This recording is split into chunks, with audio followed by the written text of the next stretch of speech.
Hello everyone, welcome to Comp 352, Data Structures and Algorithms at Concordia University. In today's lectures we're going to look at iterators. Stay tuned. The concept of an iterator answers the question of a loop structure in the context of an abstract data structure. So for loops, as you know, they're ubiquitous to our programming, daily programming problems. It's very common to have to iterate over a number of elements or iterate over lists or things like that. And what happens is, when you have an array, for example, you can do for I equals 0 to array.length minus 1. Or anything which is sequential, you can easily iterate with a for loop. For example, if you have a for loop over all the even numbers, you can do for I equals 0, I less than something, I plus equal 2, and then automatically you're going to go from 0 to 2 to 4 to 6 and so on and so forth. But you can have certain structures where you do not have a regular way to enumerate your objects. Okay, so for example, if you want to iterate over the prime numbers, you cannot really do that. Or if you want to iterate over the days of the year in a calendar, right? So you have a date, January 1st, 2020, or January, let's say today is January 24th, 2022. Well, if I want to increment, it's going to be 25, 26, 27, 28, 29, 30, 31. But then when I iterate from there, other things change, right? The months change and everything. So the iteration comes with additional logic, which has to be also abstracted away, because every class you iterate through it is going to have a different logic. And this is why we have iterators. So an iterator is essentially a software design pattern that abstracts the process of going through a sequence of elements. Okay, so it comes in the same category as the abstract data types and templates that we discussed already. An iterator really can do only two things. It can tell you if you are the last element, if you finished. This is the has next, right? And next, it gives you the next element in the sequence, okay? Using these two constructs, you can essentially iterate through or enumerate the elements of any kind of data structures. So this slide here shows you what the iterator member functions must be, but it doesn't tell you how to connect the iterator to a specific type, because the iterator belongs to a type. So an iterator of a list can give you the element iteratively, the element of that list. Or if you have the iterator of a calendar, it gives you the sequence, a sequence of days in that calendar, right? So once again, the way the iterators are defined depend on the programming language. This is again a language-specific concept. So in Java, for example, you have the iterable interface. So Java defines a parameterized interface called iterable that includes the following method, iterator, which returns an iterator of the elements in this collection. And then, so when you call this iterator, you get essentially the first element in the sequence, or you get one element in your sequence. And then from there you can do has next and so on and so forth. And note that if the list is empty, right, the iterator that you get is essentially an invalid iterator. So this is why before accessing the data of the iterator, you have to first call has next, because if the list is empty, if you start trying to look at the data, it's going to be invalid. In Java, there are two ways to iterate over an iterable interface. So the second one, it's more clear, but a little bit more messy. And the first one, it's a bit more elegant, but it's more difficult to understand. So we will start with the first one. We'll start with the second one. So in the second one, you see it's very clear. The element type is essentially the data part of the collection. So the collection is some sort of list of objects of element type. It doesn't have to be a list as in the one we discussed last time. It can be, this is why it's called collection, because it can be a set or list of, there's no better word than collection, really. So it's a collection of objects, but it's important that the objects are of type element type. So in the second definition here, you see that you first define explicitly the iterator. So it's an iterator of element type. The name of the variable is iter, and it's equal to collection.iterator. Okay. So this can happen only if the collection class implements this interface. So it's not going to work for anything. And then while iter has next, so the iter has next has to be first thing that we do, because the collection might be empty. So while iter has next, then I can get the variable, and I can do what I want to do for this variable.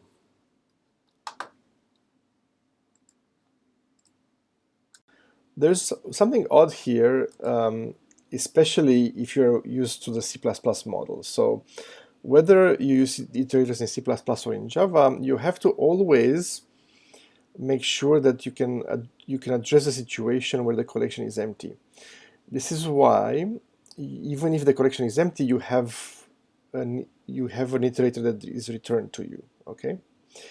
But the reason why we know that it's empty is because of the hasNext function. So here, when we say while iter hasNext, if the collection is empty, it's going to return false, and we don't even go inside the while loop. But if, let's say, the collection has one element, so we say while iter hasNext, so it has one element, so we're going to go inside the while loop. And then when we set the variable, you know that if you were in C++, you would say the variable equal iter, because if the collection is not empty, the first iterator is going to point to the first variable. But in Java, it's the reverse, right? So the C++. So in Java, the first iterator is a dummy iterator. The first iterator has no value.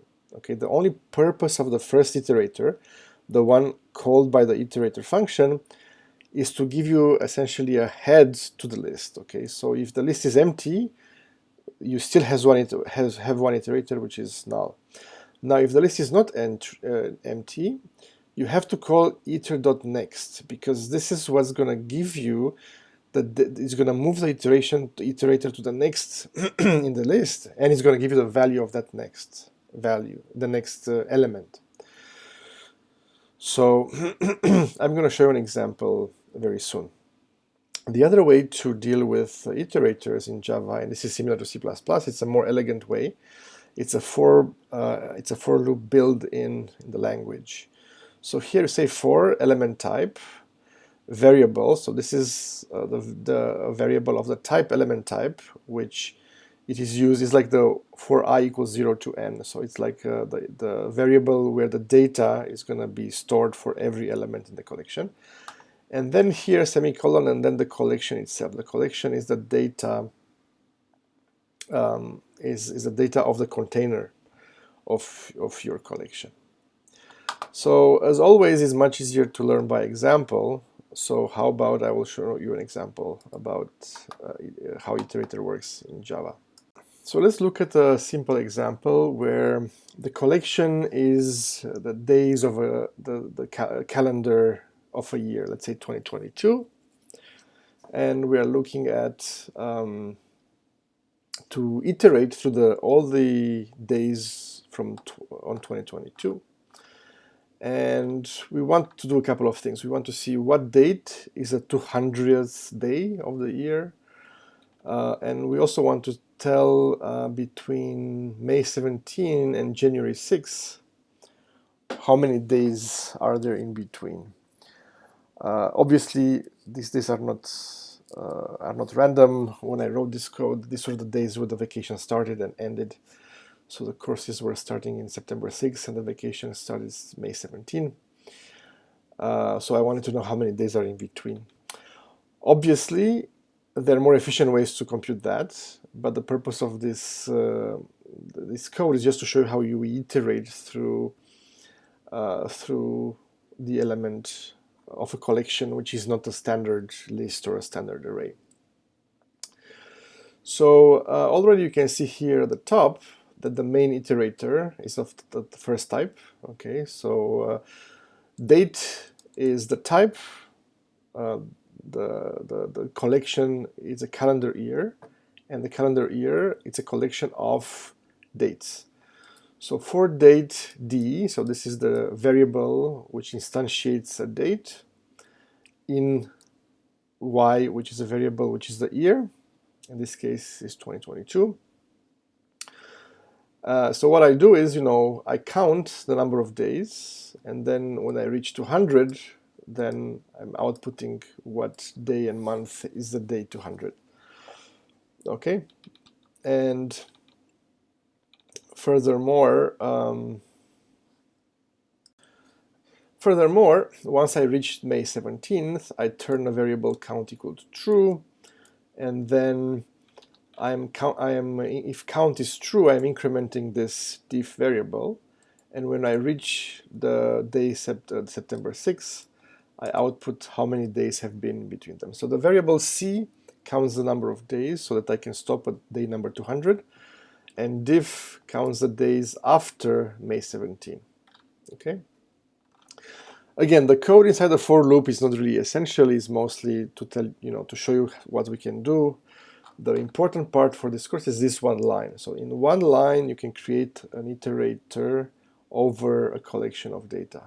Okay. But things are a little bit more tricky, right? We have to define date and we have to define year. So let's scroll up a little bit in this example. So here we have a certain type, calendar year. Okay, this is a type, this is a class which I created. And the calendar year is some sort of object collection of type date. Okay. The type date, you can see here, the type date is very simple. It is just, it has a year, a month, and a day. Okay. And also we need, when you do the iteration, we need to be able to ask if it's a leap year or not, because when we go from February 28th to March 1st, if it's a leap year, we should go from February 28th to February 29th. So we need to know this information here.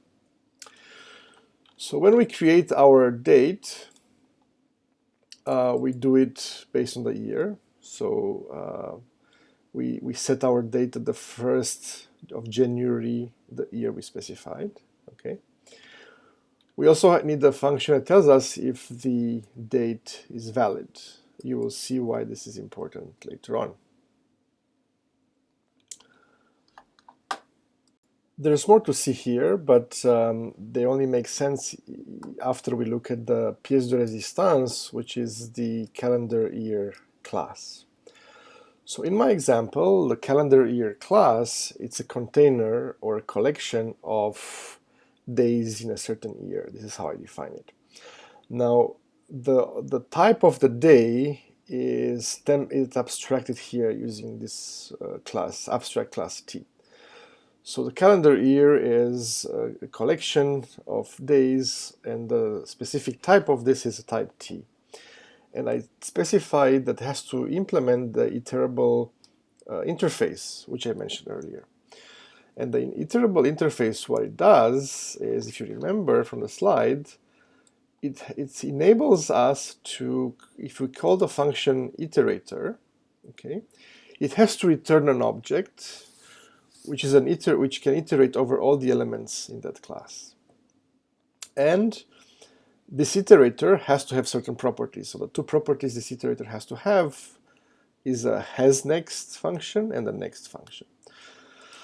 So in this case, what is the iterator type? So the iterator type is something we created too. It's called calendar year iterator. Okay, and this is a class defined inside the calendar year class. It's right here. So as you see, calendar year iterator implements iterator. So while the calendar year container implements the iterable interface, the iterable interface has the iterator functions, which returns an iterator. The calendar year iterator implements the iterator interface, which has two methods. One is hasNext, and the other one is simply next. Okay. So let's see how do we implement this. So when the iterator function is called, we return the new calendar year iterator of this year. Let's look at the constructor of this iterator. So this iterator just constructs a new date, and this date is stored as a variable in the calendar year class. Okay, and remember that the date, the first date, points directly to the current date, the first date of the year, January 1st. So when you create this new date, the day is January, the day is 1, the month is January, and the year is the year we pass here. So it's the first year, the first day of that year. Let's look at the hasNext later. Let's look at the next function first. So the next function, what's supposed to do? So the next function is supposed to return the current date if it's valid. Okay, so remember that the first iterator already gives us the January 1st.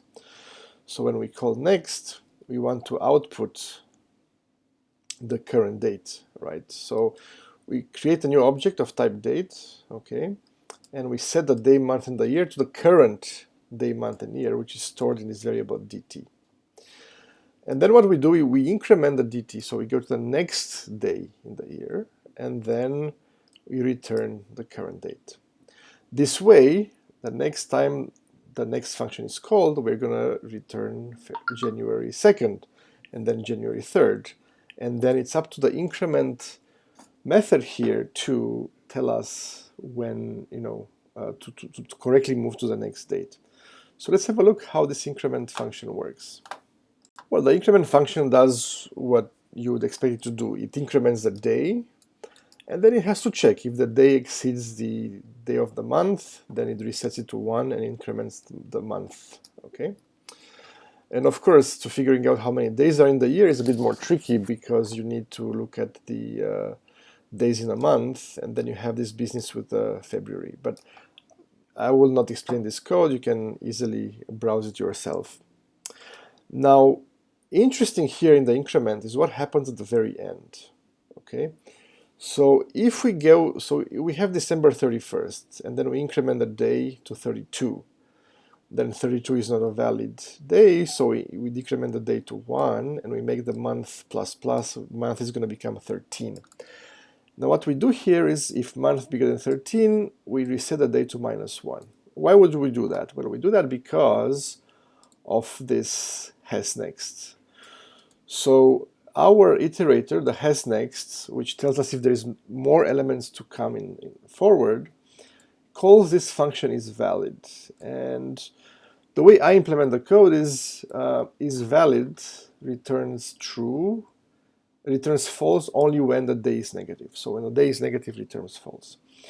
So this is why here I make the day negative, because I want when the hasNext is called, then the isValid is called, and then because the day is -1, is going to be isValid is going to return false, which means that hasNext is going to return false, and I'm exiting the loop. This is quite important. Of course, this is not the only way I could have done. I could have done it simply, I do nothing here, and I just change the isValid to be if month bigger than 12. So there's a lot of ways to implement this. I don't remember why I choose this particular way, but it doesn't really matter. You can choose your own way of implementing it.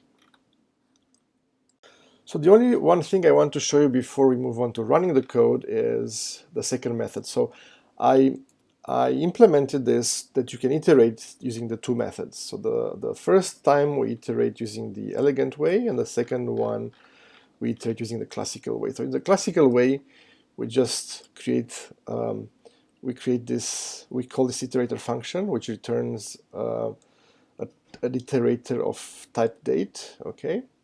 And then while iter hasNext, then I create a date d equal iter.next, and then I'm incrementing c again to see how many. Well, in this one I just increment c, so at the end I'm gonna output how many days are in this year.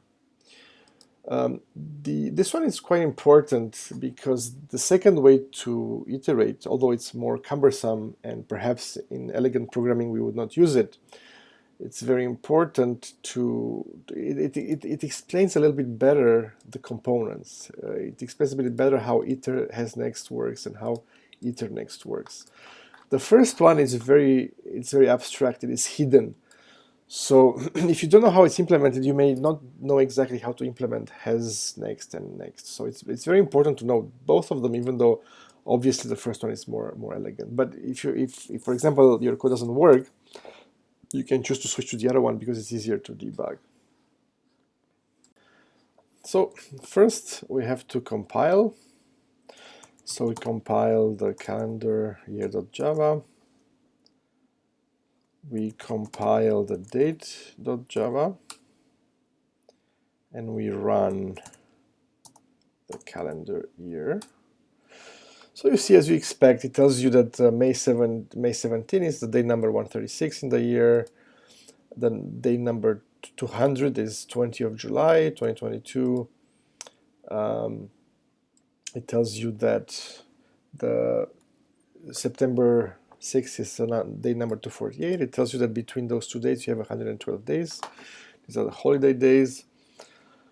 And the second method, the one here, in the second method we just count the days, and it tells you there are 365 days, because obviously it's not a leap year. If we want to make it a leap year, I believe 2020 was a leap year, if I'm not mistaken. So we can do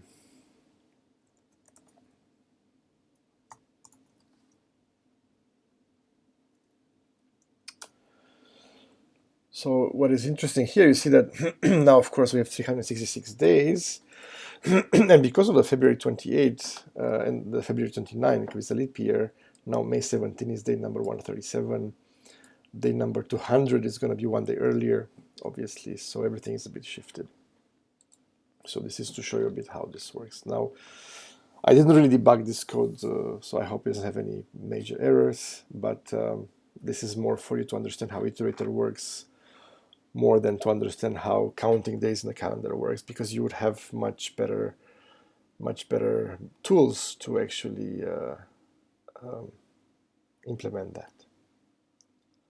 I hope you enjoyed these snippets of code, which are available on Moodle, and I'll see you in the next video.